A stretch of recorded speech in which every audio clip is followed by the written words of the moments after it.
Alright guys, so today we're going to be talking about amateur versus pro MMA. And of course, if we have to do so, we have to start with the two biggest organizations, IMAF, International Mixed Martial Arts Federation for the amateur, and UFC, Ultimate Fighting Championships. We're going to start with a little bit of history, and then we'll take it from there. As we know, the history of IMAF and the WMMA Association will rival MMA bodies. Talking about the International Mixed Martial Arts Federation and the World Mixed Martial Arts Association. It was founded, IMAF was founded in 2012, and its very first event was actually in 2014. After competing for recognition, of course with the Olympic movement, the two organizations decided to merge, and between 2018 and 2019 into one unified federation, which they stuck to the IMAF name. Now representing amateur MMA globally, and continues the push, the drive for Olympic recognition. Then we have the UFC, which was founded in 1993, with its first event taking place on November of the same year. After a lot of controversy, Zuffa bought the UFC from the original owners alongside Dana White. They worked with athletic commissions to regulate the rules and make it into a legitimate sport rather than what was considered to be human cockfighting back in the day. Eventually bought by the Endeavor Group of companies, with Dana White remaining the president and CEO till this day.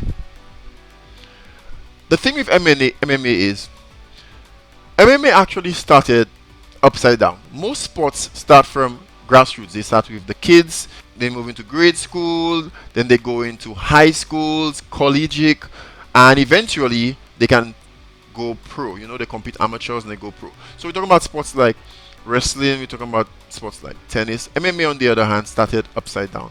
MMA started with the pros. We know about UFC first, where they had professional athletes or high-ranking athletes who really wanted to test themselves. And what IMAF is trying to do is to kind of flip that on its head and start back from grassroots, so there's an avenue for development from the kids all the way up until they reach pro. Now, at the end of the day, what we have to understand is they have different rule sets and different way of doing things, but which one is better? That's what we want to explore today. What's the difference and which one is better? So let's continue on and see where we get. So we'll start off with weight classes. IMAF has almost 16 weight classes, both men and women, several divisions. They have youth divisions, they have junior divisions, and recently I realized that I found that they have a master's division or higher senior if older persons 45 and up. They don't normally deal with weight cuts, so whatever your walk around weight is what you're fighting. So if you're fighting at 135, you need to be walking around 135. If you go to a IMAF event, competition, championship, you will find that they weigh you every day. This is to prevent weight cuts. Weight cuts can be very harmful, especially to youth, so it's to prevent weight cuts. UFC, on the other hand, they have about 13 pro divisions, 8 men, 4 women, give or take, and they do allow weight cuts, which helps maximize power and other things for them to be more competitive. But what are the similarities? Okay, both promote fair matchups by size and use structural weight classes, but the major difference is IMAF splits weights more finely for safety in the development stages of the youth, right? IMAF is safer for younger, less experienced fighters, whereas the UFC allows easier marketing and rankings, and it's more unified with regards to those rankings. IMAF made it dilute competition depth because there's such a large array of persons. So you find that since there are so many weight classes and so many points of competition, unlike with UFC, where if your normal weight is say 145, right, you would probably compete in 135. Now if you have an off weight, you find that sometimes persons who are even 160 but can make the weight of 135 would come down to 135. So this is where the discrepancy would come with regards to the weight classes. But the larger focus regards to UFC, the gaps between weight classes can lead to mismatches. So you may find that you'll see some really big guys. You know how sometimes we see a weight class and they say he looks big for that weight class? It's because they allow the weight cuts. Now, because of the final weight class divisions in IMAF, you find that persons are closely more evenly matched, at least based on size and weight. You do get minor discrepancies because, of course, there are height differences based on our weight. However, it's relatively fair. Next up, we have rounds and durations. IMAF rounds and durations, we have 3 rounds of 3 minutes each, usually a minute break. UFC, not too far off, they have 3 rounds at 5 minutes, with usually 30 seconds to a minute break. And of course, if it's a championship fight, it's usually 5. Right, so the round structure, 1 minute breaks, that will be one of the similarities. The breaks usually are the same. And IMAF favors, however, shorter total fight time in order for safety. IMAF focuses a lot on safety. It prioritizes safety and conditioning. UFC allows for more tactics and endurance testing. You really have to push yourself for UFC because of the longer time. Especially if you're doing championship rounds, it really tests your stamina, it really tests your conditioning. So IMAF will actually have you having less time for complex strategies. Your strategies should be simple because you're focusing more on a well-rounded competitive game that puts you in a position where you could show off these skills. Whereas in UFC, the injury rate and the fatigue rate may be higher due to the length of the rounds and the training, but it allows for more complex strategies, right? Because you have more time, you could actually come up with a full-on game plan for the person that you're competing against in order for you to get that win. Oh wow, look at that, round and pound. The vicious onslaught of punches to win in the second round. Lightning quick strike. No, that is it. Oh. Is brought to you by Modelo. Oh! Smiling. Oh! Just slapped him. Oh! Oh! It's over. Rosen.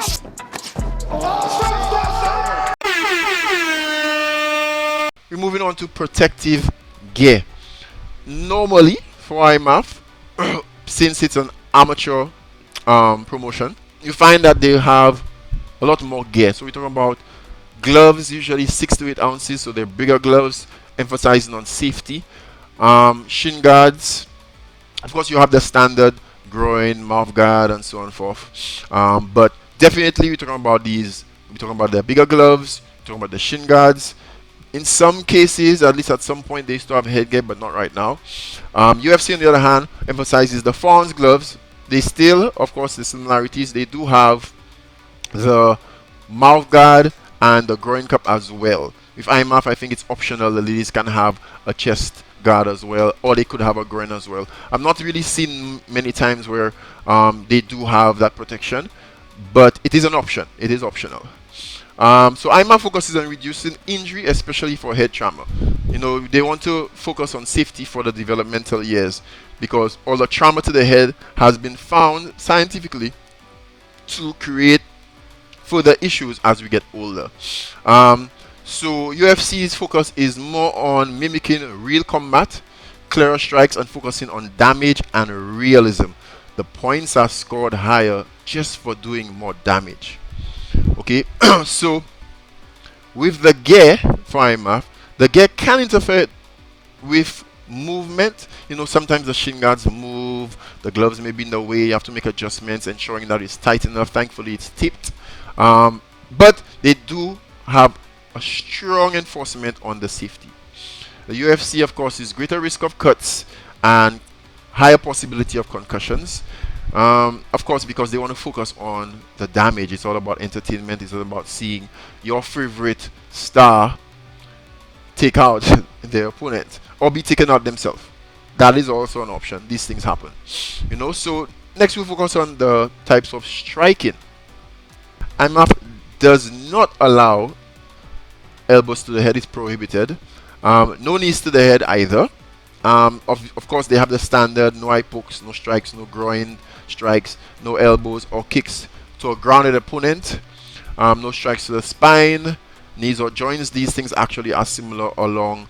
We don't want neither IMAF nor UFC focus on small joint manipulation. So you can't hold somebody in a toe hold or finger hold, and you definitely won't. You see that all the time with UFC where you get eye pokes. Yeah, it's against the rules, but they do allow elbows. Recently, I think they adjusted the rule with regard to the 12-6 elbows. It was banned for a long time. This year, they actually adjusted it in certain states, so you may see more 12-6 elbows being used in the future. And of course, knees to a grounded opponent are illegal in UFC. Strikes to knees and joints may be allowed, but of course, no, same thing, no eye pokes, no groin strikes, no strikes to the spine or the back of the head. Alright. With takedowns, you'll find also that they don't allow spiking, so no movements like pile drivers. You don't want to completely disrupt the spine and or prevent persons from competing ever again in their life or going paralyzed. So they really focus on at least that aspect of the UFC. They share that with IMAF. So IMAF greatly reduces concussion strikes for beginners. That also can be shown in their style of refereeing. And UFC allows for more devastating attacks and finishes. IMAF limits realism and finishing potential. So of course we're trying to limit damage. So if they see, for example, you putting on the damage, if you put on the strikes or you get someone in submission and the opponent is not tapping, referees, since their focus is on safety, they may stop the fight because they see you not reactive, they see you not defending.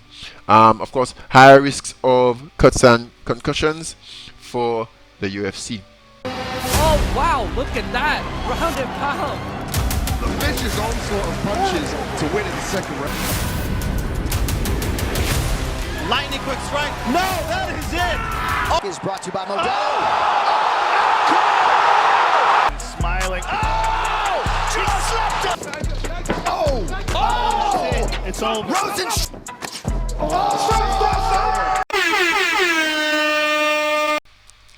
So ground rules, IMAF. No ground and pound to the head for the youth, and there's limited ground and pound to seniors, most times limited to just punches. So we don't do kicks, we don't do knees to a grounded opponent. UFC on the other hand is full ground and pound allowed. You get elbows, you get punches, you get pressure, no knees to a grounded opponent. Kicks to the legs of a grounded opponent are acceptable if, for example, somebody is on their back and you're standing up. They do have a tendency to kick to the thighs, kick to the legs, but other areas, some judging have been considered to be controversial when we focus in on when fights are being stopped. So I'm focusing on positional development control. So you want to be able to get your position and control that individual because they need to ensure that it is safe for the youth. And UFC allows for more dramatic finishes, full MMA damage. We get talking about cuts, bruises, bleeding, you name it. But the problem with that is IMAF's rule set may frustrate aggressive fighters. Aggressive fighters who love to put on the damage, it may be very frustrating because if you find out you're putting it on a lot, it is possible that fights may end sooner for you if you like putting on damage. So focus more on taking care of your opponent, strangely enough, and being as safe as you possibly can.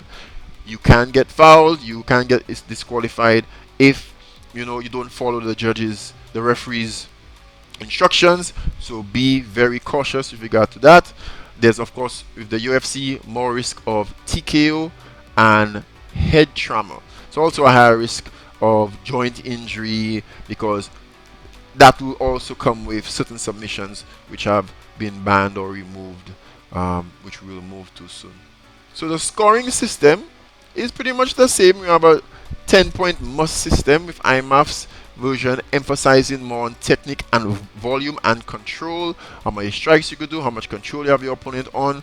And UFC will focus the same 10-point must system, but it favors damage, aggression, and also control. So they want to see your forward movement in UFC, they want to see the damage. You often see controversial fights in that somebody would have landed or appeared to have landed more strikes, but the opponent is more damaged. They will be scored up.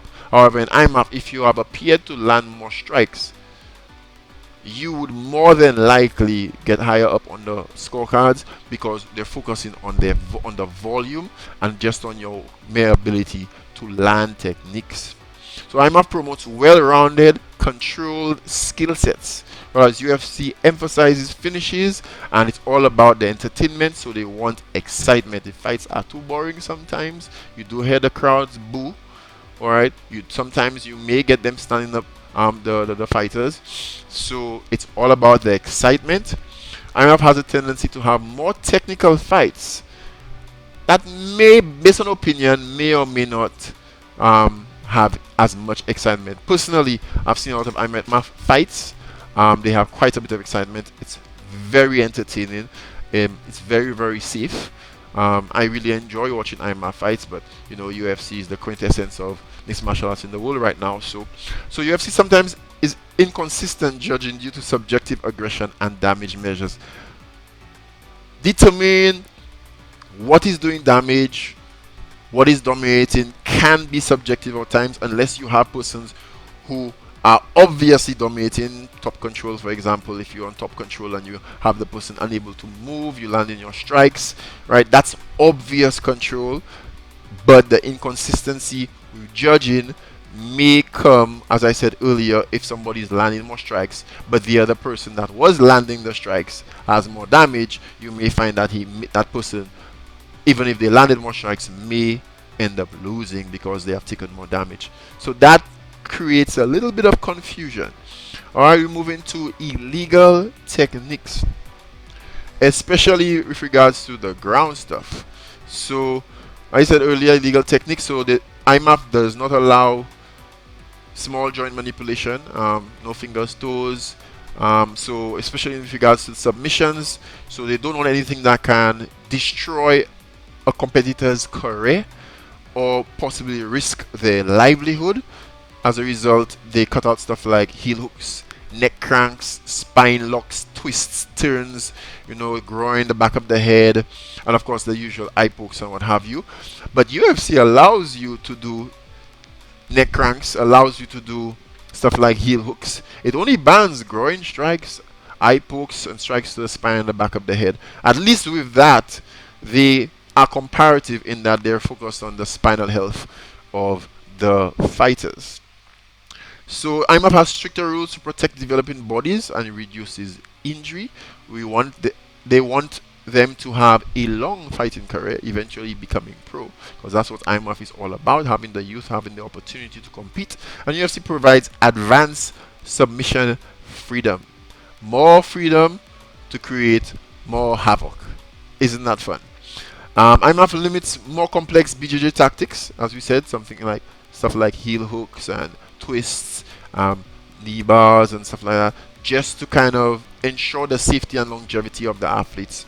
Whereas UFC's danger with more advanced subs is significantly higher. Oh, wow, look at that. Ground and pound. The vicious onslaught of punches to win in the second round. Lightning quick strike. No, that is it. Is brought to you by Modelo. Smiling. It's over.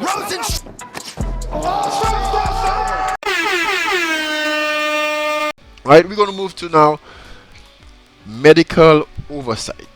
IMAF has centralized checks pre and post fight. Now both of them kind of have medical checks before and after. I'm not going to lie, but the UFC is usually structured and work with athletic commissions based on the state or country. Each state or country may have an athletic commission, and they usually are subjected to the rules of that. However, IMAF, on the other hand, while they do have very high standards, their standards and medical checks stay within the organization. So I do not believe that they outsource these rules and or regulations. So IMAF will of course have mandatory suspensions if persons do not pass medical checks, or if the blood tests don't really match up. I mean, in that case, you do find the same thing for UFC. They do blood tests for banned substances. They are, as I said, subjected to athletic commissions. So they do blood tests, medical checks, and are subject to anything where, for example, you they look heavily on performance enhancing drugs. I mean, they do so because they're both dealing with the same anti-doping agencies. So neither of them actually are okay with using PEDs. However, you do find that in the UFC, sometimes, if it again, it's a iffy thing, because they have found persons caught, right, feeling drug tests, and that can cause complications. So I'm not having a strong standardized fighter safety protocols, and UFC allows for faster fight rescheduling and varied locations. So if you have a significant injury, concussion, or they found that you didn't pass a medical check, you'll probably be suspended for a longer period of time with IMAF. However, the UFC can allow you to have breaks, but you're more likely to get into it much sooner. As soon as you are healthy, you can jump right back into it. That's usually how it is. So slower return times for athletes with IMAF, and the medical enforcement may be subjective, because it may be based for UFC. The medical enforcement may be subjected to when the athlete feels better, or when the athlete's medical team, if they do have a medical team, allows them. So referee behavior with IMAF, you find that they're very proactive with the refereeing, because they're focusing on safety. So the stoppages happen very quickly, right? If they see you dominating, they won't allow to give too much damage. The person on the bottom, if it's a top game based finish TKO, the person on the bottom, if they're not showing that they're being active or moving, that fight will end in no time. However, in the UFC, the ref may give you some more time to work it. They may give you more time to recover. They may give you more time to fight out of bad positions, which at the end of the day is good for the fighter in the bad position, but the whole time they're still taking that damage, right? I'm not prioritizing safety. So because of that, if they realize after a few warnings and they start indicating to you, hey, you need to defend yourself, that fight ends, okay? Because the priority is your safety. They want to see you competing at a future event. They don't want to hear that you're out on medical suspension for too long. But UFC does encourage epic comebacks by allowing individuals more time to work and to get out of it. So that's one of the pluses, but again, it can be very frustrating for fighters in the IMAF because of the early stoppages. You understand? The early stoppages, especially when you just get your rhythm in and you land in that damage and you get in there, and let's say you have a plan, you want to get a specific submission, or you want to end the fight a specific way, and you're already dominating, they just end the fight. And so that may cause a little bit of fight anxiety, but at the end of the day, it's about safety, right? If UFC having a high risk of damage because of the prolonged period of time, they're allowing for you to get to work. So guys, get to work. If you want to win these fights a specific way, learn to get there quickly and get to work. So with regards to branding, MF does have uniform kits. They usually have a singular sponsor that sponsors the kits. So the gear is neutral. It's a sports first image. There's no betting or alcohol brands associated. They want to focus on the kids. They want to make it holistic. They want to show its grassroots. They want to ensure that they don't have any marketing or branding in the direction. Remember, they're still trying to get Olympic recognition, and they're very close to it. So they need to ensure that the brands and organizations that are supporting them aren't the type of brands which you would not want supporting your kids or supporting sports in general. UFC, on the other hand, it's completely different. Okay, the fighters do allow, the organization does allow for some individuality with regards to the kits. You may get fighters that have their names on the kits. Some of them, if they come from a specific country. I remember when Alex Pereira was won his second belt, he did have a specific type of shots, right? They do allow walkout songs, promo content. They encourage you to push your social media heavily, and they allow betting on alcohol, because at the end of the day, it's about entertainment, it's about excitement, it's about making that money. So my focus remains on competition and equality with regards to fairness of competition. And UFC fighters can build a brand and a fan base. At the end of the day, as I said, it's about bringing money. So the bigger your fan base is, you want to create excitement around your name in the UFC. You find fighters will do funny content. You find they will use a lot of trash talk. That's all to sell fights. That's all for the entertainment aspect. That's all to bring people, real people in. Because at the end of the day, the more eyeballs they have, the more pay-per-views they sell, the more money they could make.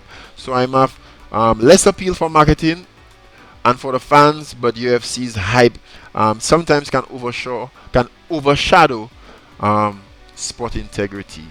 So because they're trying to make it into such a huge show, you may find that on the sports side it dips, right? You see that oftentimes when, for example, somebody may be in the top 5 and it may be their turn to, I don't know, go for a championship belt, achieve the championship belt, to challenge for the belt, and they'll go for the more exciting fight as opposed to the one that's sitting down there waiting, who has still already showed it.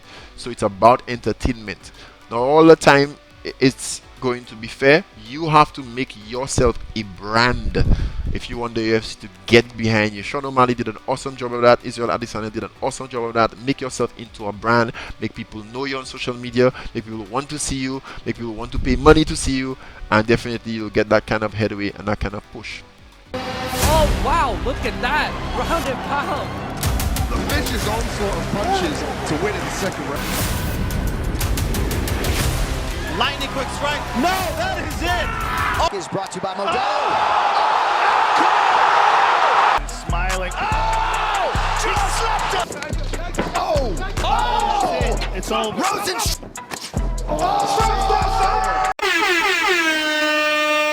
So, in general, what is the final takeaway? Which one is better? Is it IMAF? Is it UFC? Is it pro or amateur? IMAF is basically a school for MMA. It's MMA school. It's MMA university, right? You start off from grassroots as your kids go up. They can start anywhere from 4 to 5, build up to 12, start competing in juniors, start competing up until seniors, you understand? And eventually, assuming that they do well enough, they could be scouted or recognized by bigger organizations. Because they focus so highly on learning and safety, they allow to build a foundation and to grow the sport. This actually puts the sport in a very positive position, because now we have a bigger athlete pool, we have more talent, and we have a longevity in the athletes, because safety, it is paramount. UFC, however, is showtime. UFC is the big show. It's the big time. You have more freedom. It's higher stakes. It's higher risk. It is the ultimate test. Ideally, you want to start with IMAF. Learn everything you need to learn.